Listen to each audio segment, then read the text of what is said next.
Welcome everyone! In this video, we are in the Ultra League, showcasing some more fun battles featuring Talonflame. Talonflame as the closer on a relatively balanced team in the Open Ultra League.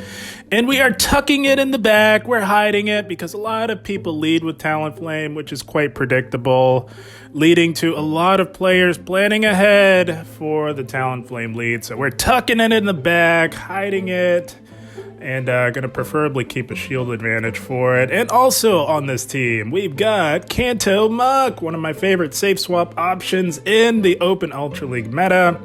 There are a lot of circumstances where it can actually do better than its Alolan counterpart. Very reliable on the safe swap because it has such a very diverse moveset that covers a lot of things in this meta. And also rounding out the team, Shiny Obstagoon on the lead.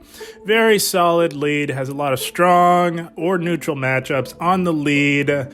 And you just want to protect it from Charmers and Fighters. But before we dive into the featured set of the video, we're starting things off with some bonus battles that I thought were tons of fun. Here we go. Swampert with a team like this. This is exactly where you want to see the Swampert. With a Swampert lead with this particular team, you play out the zero shield. You're going to lose with Obstagoon, but by that time, the damage would have been done to Swampert. Swampert will leave this matchup on the winning end, but severely compromised on health. So that's how we will play. But no, they swap into Venusaur to draw out our Talonflame, and that worked for them. But that is fine. That is absolutely fine. We could have come in with Muk, but kind of just went into this automatically. We saw Grass, and we go Talonflame because there's no better answer to a Grass type than Talonflame. And just going to take out this Venusaur. They baited us out. That's okay. And I'm sure they're coming in with that Swampert right on cue, and they throw immediately. So we're taking notes here. Gonna let this go, of course, and come back in with our Obstagoon and look to take out the Swampert because it is still bad news for our poison type Alolan Muk in the back. So gonna throw this Night Slash and they shield. So it was right here where I had a very sneaking suspicion that they had another grass type in the back, and they shield again. Now I'm 100% sure there is another grass type in the back, and that could be none other than, you guessed it, good old Trevenant. So we're double shielding Goon. We are still super healthy, and we will look to go for the farm down on this Swampert. Shields are down on both ends, but Obstagoon, even in the red, absolutely dominates Trevenant, and there it is, right on cue. Read the team like a book, and we've got loaded energy going for Night Slash number 1, and gonna go for Night Slash number 2. Once we get this second Night Slash off, it will be quite compromised in terms of his health, and now Muk will just finish off what is remaining of this Trevenant. Team reading, that's why it pays, guys. Good game, well played to our opponent. Beauty of this team is Trevenant really doesn't have too many places to go. And speaking of Trevenant, right on cue, here we go. We've got it right here on the lead. This is amazing. About as good of a lead as you can possibly get. They tried to catch on the Tentacruel. We intentionally throw this Night Slash to chip it a little bit because Tentacruel is actually quite bulky, guys. In the Ultra League, this thing is quite bulky. And hits relatively hard. It won't blow your hair back, but it hits hard enough. And this is why Alolan Muk is quite valuable in the Open Ultra League. Because of its moveset. Runs Thunder Punch, Dark Pulse. There aren't too many things that you can't hit for either super effective or neutral damage in this meta with a moveset like that, which is why I absolutely love Alolan Muk as a safe swap. And we are now grabbing shields from the very bulky Tentacruel. You love to see it. Gonna tank this Scald. We tank that because we are quite bulky as well. And they make a play into a Regirock, so they are revealing their third. That is beautiful. We will take that intel to the bank, my friends, because now it is locked on to our counter user Obstagoon. Gonna go for a cross chop. This is why I actually enjoy cross chop on Obstagoon. I think it's the best coverage move you can run in any meta, to be honest. Not going to not going to risk getting hit, one shot by a Focus Blast, so we do shield out of caution, and we know that this is just a second Stone Edge. We tank this all day, no problem. Going to look to farm all the way down. We know that Tentacruel is hanging on by a thread, going to put it out of its misery with yet another Night Slash. We are quite spammy with our shiny Obstagoon. We get rid of the Tentacruel and we get the boost. Oh, you love to see it. The patented Boostagoon boost. It is all over, my friends. We, of course, grab a shield. And gonna finish this poor Trevenant off with our Talonflame. We reveal Talonflame, we shield the Shadow Ball, and they proceed to top left as it was lights out for that Trevenant. They tried their best. Very good game, well played to our opponent. Talonflame team was quite powerful in the Open Ultra League, and here we go. For reasons like this, Shadow Walrein on the lead, they swap into Nidoqueen, so we're actually going to stay here a little bit and chip this Nidoqueen down, as with all things in the Open Ultra League, Nidoqueen is no exception. It is quite bulky, so yeah, we're going to hang in here a little bit and chip it down a little bit. And then look to make a play into our Talonflame to try and really load up on energy. That's the strat here with this Nidoqueen safe swap. We're going to tank this next Poison Fang as well because we can. It's not going to do too much damage. And now we will swap to clear those debuffs. Obstagoon really put in the work on the Nidoqueen. Got it within a manageable health range for Talonflame. And you want to come in at the right time with Talonflame because if the Nidoqueen is too healthy, that Poison Jab, Poison Fang, Snowball effect would be disastrous. And gonna throw just as they're getting to another Poison Fang, not tanking another one, not going to give them a shield advantage. And we are now boosted, yet compromised on our defense stat, courtesy of those Poison Fangs. And now we're going to go for another neutral Flame Charge on the Walrein. And we draw a shield. That is amazing. Now, slight misplay by our opponent here. They should have absolutely went for the full farm down with Walrein. But they throw, which works to our advantage. And they've got a Charmer in the back. No wonder they tried like heck to get rid of that Talonflame, but little did they know we had some additional charm coverage in the form of our poison type Kanto Muk. Now you go for the full farm down on any Charmer. They do not stand a chance against Muk, and now we are absolutely loaded. Again, guys, I cannot say this enough. This is why Kanto Muk is thoroughly underrated in this meta. So many people just run the Alolan version, but my goodness, being able to hit these water types for super effective is amazing. As we saw there, Kanto Muk closing the game strong. That's going to be a good game. Well played. At a blast with those bonus battles. As we move into the featured set of the video, we are met with a Dragonite. So we can stay in here a little bit, dance around with this Dragonite here. We just have to really avoid the superpower at all costs here. So gonna chip with a Night Slash. No boost, but that's okay. We've now got this Dragonite down to 50% health. Gonna shield this. It's most likely a Dragon Claw, which it is. That's fine. And gonna go for another Night Slash here. And they should shield this if they want to win lead, if they're gonna fight hard for lead, and they do. So now we catch the resistant superpower on our poison type, making the plays. You love to see it. That is a brilliant catch right there. I pat myself on the back a little bit, and they make a play into a Cobalion. So this is okay. We are resisting this fast move pressure, and they go Sacred Sword there. That's not going to cut it. That's resisted, of course, and we are quite bulky. And, of course, all we can do here is go for the Thunder Punches. They do add up, despite this thing double resisting our fast move pressure. So it is quite a tedious matchup. I don't believe that we win this in the 1-to-1 shield, but that is fine. The goal here is to just chip this thing down as it has some very nice bulk. And gonna swap into Goon. We know that they have some residual energy and force them to throw that energy and put all of the hope and faith into our Talonflame. We do still have that Muk for a potential catch if necessary. They, of course, come back in with the Dragonite. Gonna go for the Flame Charge. If they want to shield this low health Dragonite, by all means, but no, they let it go.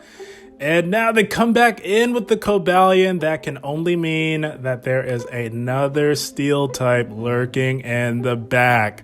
Gonna easy shield this Stone Edge, and Talonflame was gonna feast on the remainder of that team. Guys, I highly I would say that there was either a Scizor or an S-Cab in the back, which is why they top left, even with a shield remaining. Good game, well played to them. I'm telling you guys, if you can preserve a shield advantage for Talonflame, my goodness, can it close a game strong. But here we go, Alolan Muk on the lead, running Poison Jab. This is why I prefer Cross Chop. Guys, can you imagine being faced with a Poison Dark type and only being able to throw resisted damage? That sounds like a miserable existence to me. So we're going for the neutral Cross Chop here. After letting the Acid Spray go, we will now swap out, clear that debuff, leaving with some very nice health on our Obstagoon. That's the beauty of going up against the Alolan Muk. It can really only go for that Acid Spray Poison Jab combo. And now we know that this is just another Acid Spray that's resisted. Not gonna cut it. I think they should have just gone for a Dark Pulse, as they do make a play into a Giratina here. So this, again, why Kanto Muk can be quite nice, because much like its Alolan counterpart, it also has access to Dark Pulse. It doesn't have Stab, but it still does quite a bit to Giratina in the Open Ultra League. It's quite nice.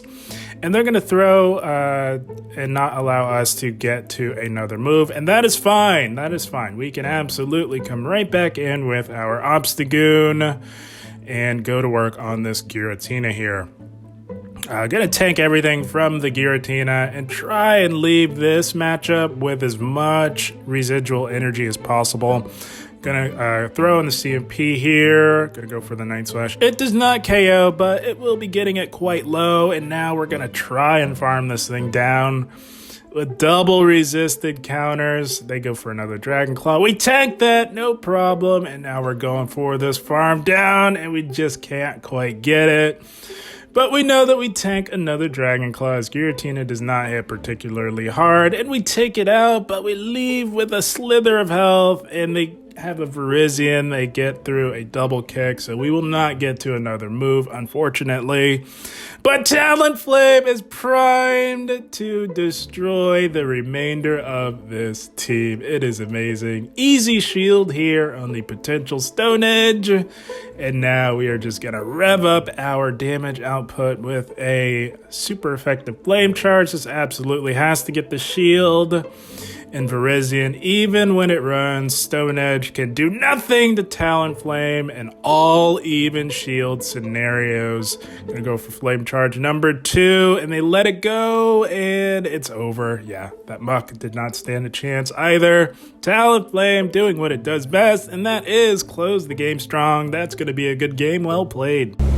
Oh, this Talonflame team was really putting in the work in these battles, and here we go. Obstagoon mirror matchup on the lead. I don't like that mirror matchup going into Muk, and we draw out the Swampert. That is amazing. That's exactly what this team is designed to do.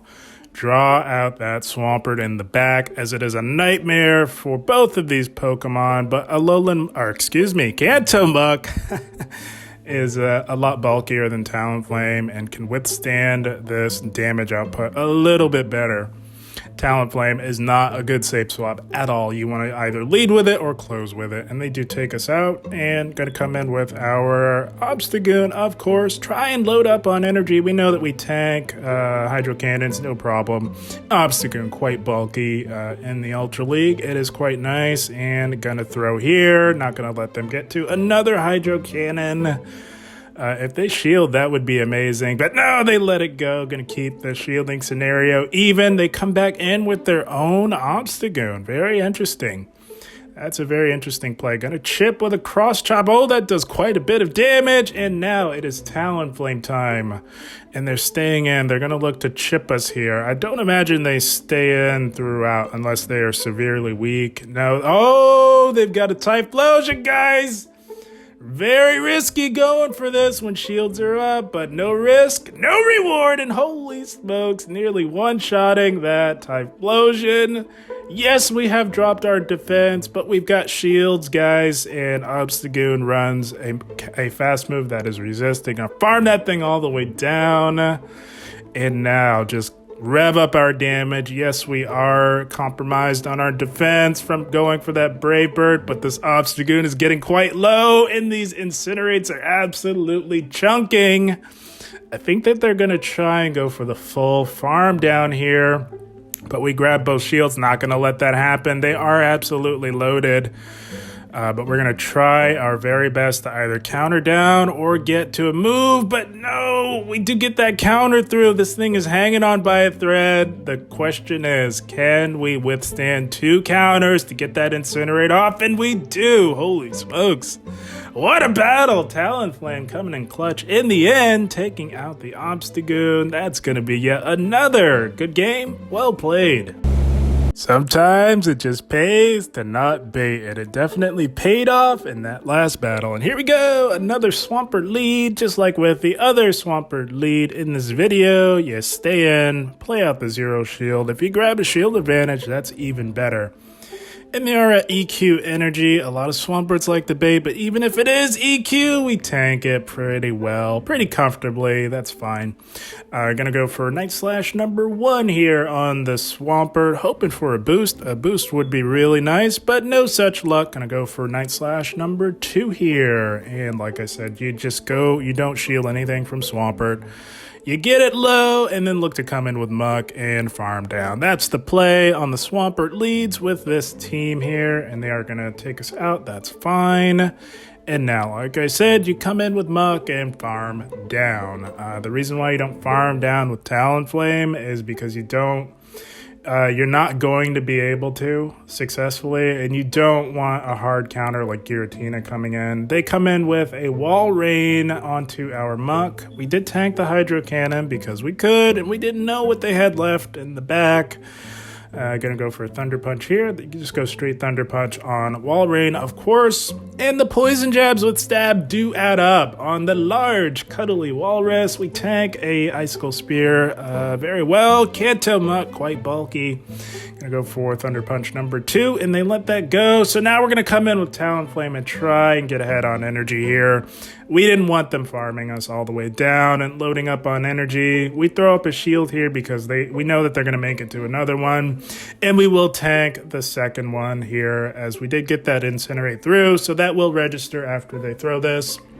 And the Walrein goes down. Now, I'm not sure what they have left. Could be an opposing Talonflame, and it is. The reason why is because they led Swampert, so they absolutely have to have some very solid grass coverage in the back. And they did with Walrein and Talonflame, but the problem is we're at a health disadvantage and a shield disadvantage, and they catch to add insult to injury. Shouts to them. That's a very, very solid play, but you know what? We can return the favor and give it right back to them, but it's still an uphill battle here, guys. This Talonflame is far too healthy. We're at a health disadvantage. The shielding scenario is even, but it's still not looking good. I don't think this is doable here, so at this point, we wave the white flag. We let this go. They played that game very well. Very, very good game. Well played to our opponent. This team was quite solid, my friends. I'm telling you, it's a solid team to climb with for sure. For reasons like this, holy smokes, what a lead. Trevenant on the lead, they swap in the Swampert. So as nice of a lead as that was, honestly, Obstagoon is our best answer to Swampert. So we're forced to stay here. That's okay. We've got Talonflame for that Trevenant. So as with all of the Swampert matchups in this video, actually, this one's a little different. In the mid-game, It's a little bit different, plays a little bit differently here. So we have chipped the Swampert quite a bit. Gonna let both of those Hydro Cannons go, and we're actually gonna look to take this thing out, if at all possible. Gonna go for another Night Slash. We're absolutely loaded. They cannot farm down, and we're going for another Night Slash. If they want to shield this and go down 2 shields, by all means, and they do. Holy smokes, my goodness. You'd love to see it, and my goodness, again, they're absolutely loaded. They went for the full aggressive farm down. So we come in with Muk to farm this thing down. Gonna shield the potential EQ. That's an amazing shield. That would have been disastrous if we called that incorrectly, and now it's just a Hydro Cannon. We let that go. Oh my goodness, they've got a Galarian Stunfisk in the back. So gonna come in with Talonflame and try and put in work on this G-Fisk. They have no shields. And we can hit them for super effective. And that does quite a bit. That's not a boosted flame charge. And now it is all downhill from them. We let this go, guys, because they cannot farm down. It does boatloads of damage, but they still cannot farm down. But unfortunately, neither can we from this range, so we are forced to throw. There's no way we're farming down. Even though we are boosted, that's just how insanely bulky G-Fisk is. So we take it out. We are boosted. They come in with that Trevenant, and my goodness, 2 boosted Incinerates gets this thing to about 60% health. That's amazing. And they need a Shadow Ball. Seed Bomb's not gonna cut it, my friends. And they catch onto Swampert. Them catching this is absolutely insane because we had swapped out several times. That means that they were still keeping track of the energy on our Muk. Shouts to them. That is amazing. But this is just another Seed Bomb. That's just not gonna cut it, guys. And we get to the Dark Pulse. We hang on. My goodness. Kanto Muk, super clutch. As we say bye-bye to the Trevenant. My goodness. Kanto Muk hanging on by a thread to close it out strong. My goodness. You don't get much better than that. What better way to close off the video? That's the team, my friends.